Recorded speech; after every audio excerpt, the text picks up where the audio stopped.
It is tense tonight in Ferguson, Missouri. Reasonably, National Guard is on the scene, as you just saw.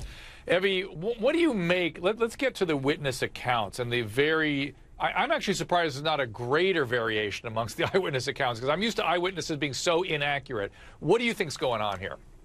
That's correct, Dr. Drew. Eyewitness accounts are actually very inaccurate. They typically have about a 70% ratio as far as accuracy goes. So that's why we have so many different stories.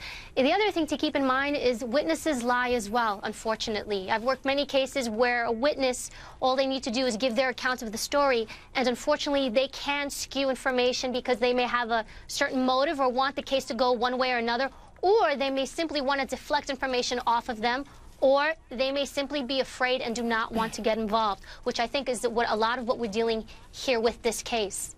Yeah. Now, Judy, I want to ask you, police have been slow to release info about the case. Do you think that's what's creating some of the consternation here, or do you think it's just a lack of coordination? I mean, how do we assess, I guess I'm asking the question, Judy, from a psychological perspective, how do we assess what's unfolding, how this has gone, why there's such outrage, why there's such aggression from a psychological perspective?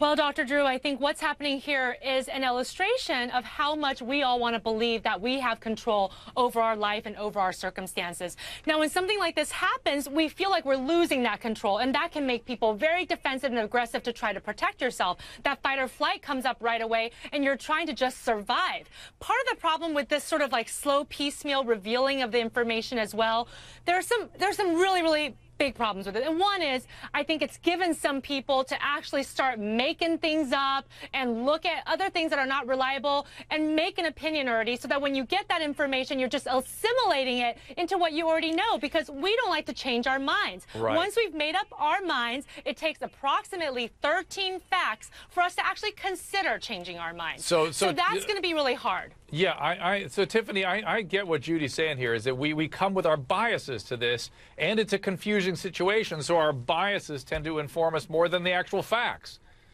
For sure, Dr. Drew, but we also have to remember that when information is purposely and intentionally delayed or omitted, it makes us think that somebody has something to hide, or that they're really trying to cover things up. So when you delay the releasing the officer's name, or you realize, there's no dash cam or lapel pin, how convenient that we don't see what actually happened from the officer's perspective, and you delay just bits and pieces about the case. It makes people feel like there's something to hide.